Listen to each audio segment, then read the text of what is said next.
So I've got some news. I have walked away from my entire career as a physio. I sold my practice in Sydney at the end of December last year, and the contract signing process took forever because of the holiday period and lawyers not being the best, but that's all done, and I finished working there at the end of January, and yeah, I've walked away. So I've moved from Sydney. I packed up my house straight after that and moved 3 hours south of Sydney to Jervis Bay, and I don't regret it at all. There's not one part of me that regrets walking away from my career. The intention is to take 12 months off. We'll see how that goes. There's part of me that's a little twitchy because I don't have a job. And I think that's just habitual, and having, a lifetime of people telling me you've got to have a job, you've got to, whatever. But the plan is to take a year off. It's been a very, very long time since I had a long break without attending conferences as well during that time. It's been 6 weeks now since I've been off, and I've been in Jervis Bay now for about 3 weeks. So this is the longest break I've had in about 7.5 years, maybe longer. Actually, no, it would be longer than that. So I haven't had a 6-week break since 2010. And I've only had a couple of 4-week breaks in that time. So I actually haven't had a 6-week break since 2010. So this is already the longest career break I've ever had. Other than when I had cancer, which seems like not something that should be included in a break. But even then, I was only off work for about 8 weeks, 9 weeks, something. I don't really want to think about it too much and try and work that one out. But I basically have walked away from my career for a number of reasons. So it was getting to a point where I just was miserable all the time. And even though I wasn't working that many hours, it felt like I was working 100 hours. I felt exhausted all the time. I fully expected that when I came down here, it was going to be like one of those times where, you've been working really hard, you get on the plane. As soon as you get on the plane, you get a cold, or this may be the wrong analogy to use currently, but you know what I mean. You always get sick when you go away because your body kind of lets go.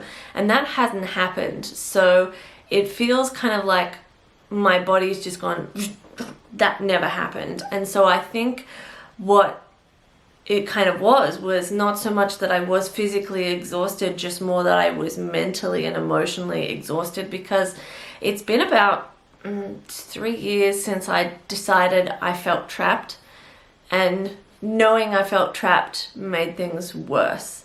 It made me not inclined to want to have a family, because between having a mortgage in Sydney and a small business, I already felt like I had this much freedom left. Like, there's no way I could pack up and just go overseas when I want to. There's no way I can follow a whim anywhere.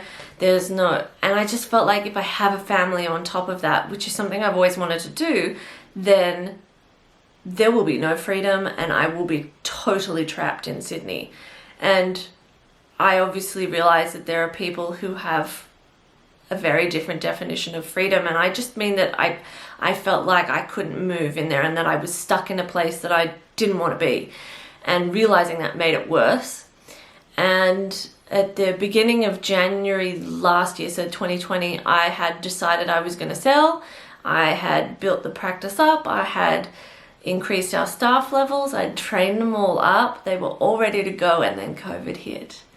And so then last year I was in the position of having to fire people, which I found really traumatic because I don't like doing that sort of stuff, but we had to do it because of the way the government was handling COVID here, and the lockdowns were really harsh, which I'm in hindsight very thankful for. But at the time, holy crap, it was so difficult, and we didn't really know what government support we were going to get, and when it was going to come through, and who was going to qualify for it, and how long this was all going to go on for.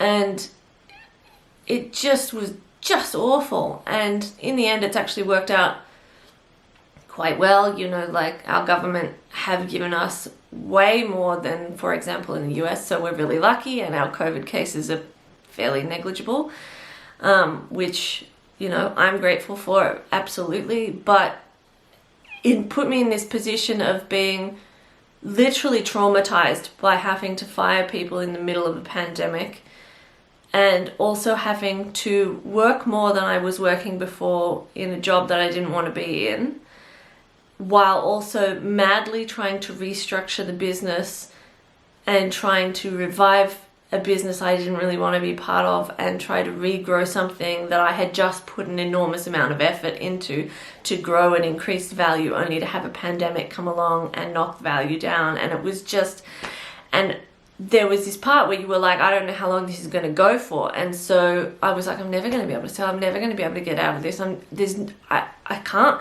And it was just so demoralizing and depressing. And I probably was borderline depressed. But you know, things got a little bit better in Australia and hope started to come. But you know, that was not wanting to do this thing anymore and being stuck in it was pretty challenging. But I mean, in a way, in hindsight, it was good, because at least I know that I really didn't want to do that anymore.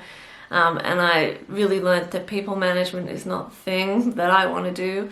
I probably enjoyed like maybe the first year and a half of that process of owning a clinic, because it was different, it was new, and I was learning stuff. And I loved the people I worked with, but we just had endless staffing dramas, and our staffing dramas weren't even that bad. Like, I know clinics that have it way worse, but because we really cared about what kind of therapists we had on board and they had to have skills, they were so hard to come by. So it was just an endless stressor. So walking away from that and that whole ball, and feeling like, you know, like I'd chained my parents to that as well. Like, they were doing the laundry and stuff to help out. It was just, that part was easy. One of the other reasons I've walked away entirely is because I realized I was the common denominator. So I've been practicing for about 15 years-ish,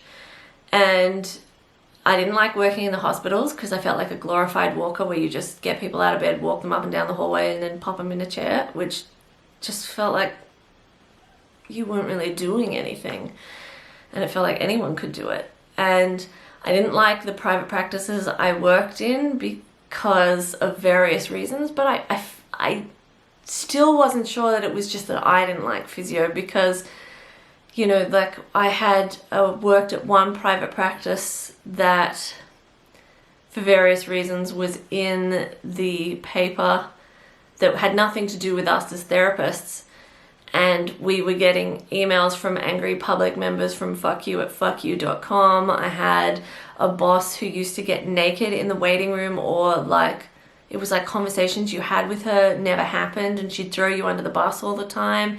I had another boss that barely ever paid you. I went to London for a year and worked there, and I hated that too. To be fair, it was not the best economical time in the UK, but they just weren't very nice people, and it just kind of like, I found myself getting kind of angrier and a bit like jaded, and there was a lot of me that was like, well, I might be the common denominator here, but also like, I've been in these really shitty situations, like there's no way for me to know, is it me or is it them?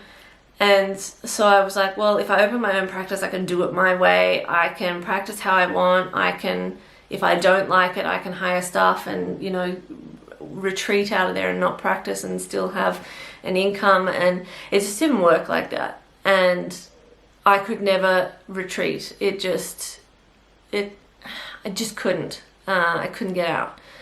And that was frustrating. And anytime I went on holidays, I was getting emails and calls and stuff all the time. And there was just no reprieve. And I learned to hate it.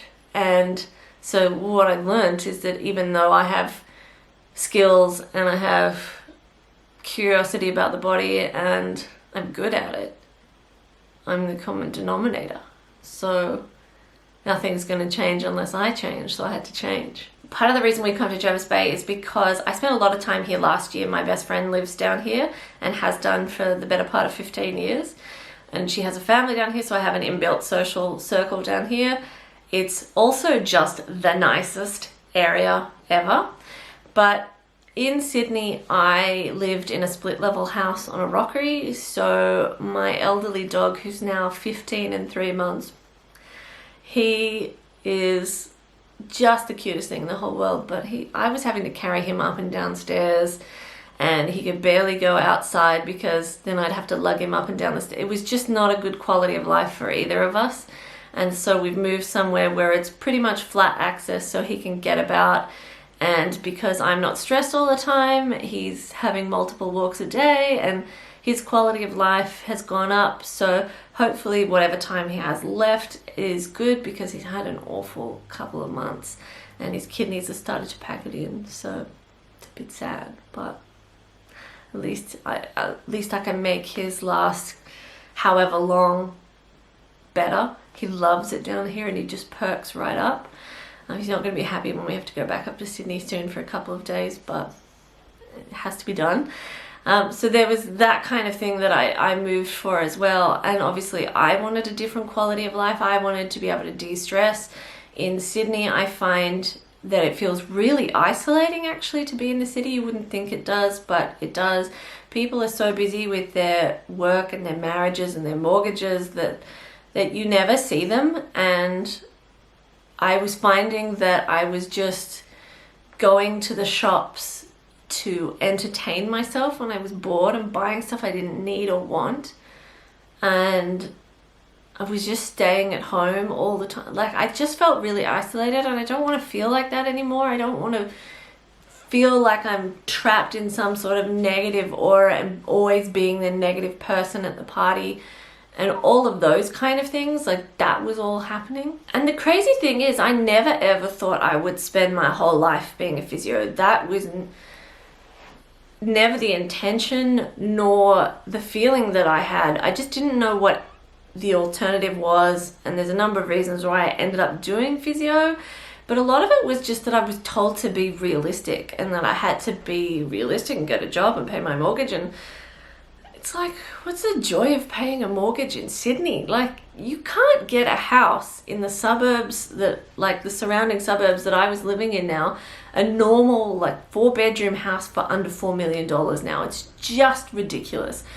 Why would I want to sell my left kidney to live in a city that is isolating like that, when I could pay half the amount of rent, or almost half the amount of rent that I'm getting for my place in Sydney, and live 5 minutes drive from the beach and all these amazing things and areas in Jervis Bay? It just doesn't make any sense. And the saddest thing, I think, is that I realized the other day that I've been here for 2.5, 3 weeks. I've been infinitely happier in those 2.5, 3 weeks than I have been in years in Sydney. I've had moments of real joy here, of being lost in the moment, of being present. And I've only been here for 2.5 weeks, and I don't remember the last time I felt joy like that in Sydney. I just don't. So I don't really know what's coming next. I've always felt like something big was going to come, and almost like I was in a holding pattern waiting for that to happen. What it is, who the hell knows, find out. So hopefully you'll stick with me and find out with me. But to me, it's just interesting how everything is different. You know that feeling when you have been on holidays and it's amazing, and then you come back and you go to work the next day and it's like your holiday never happened.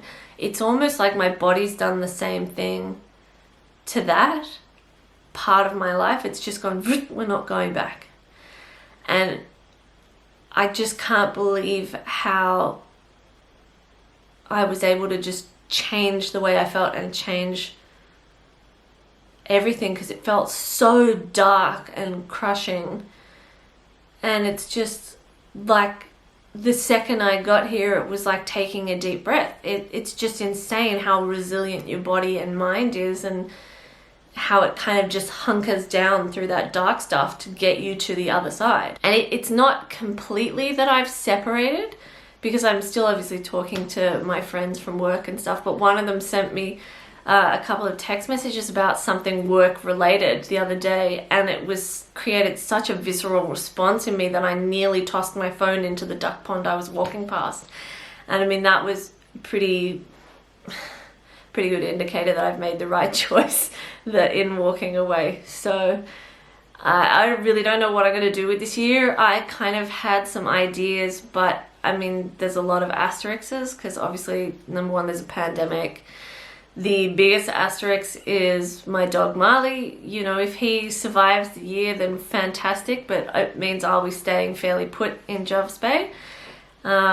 If not, then I don't know. I just don't know. And hopefully at the end of this year, I'll have so much more clarity on everything. That would be nice. So I guess for now, it's just 12 months off and enjoy it and watch this space.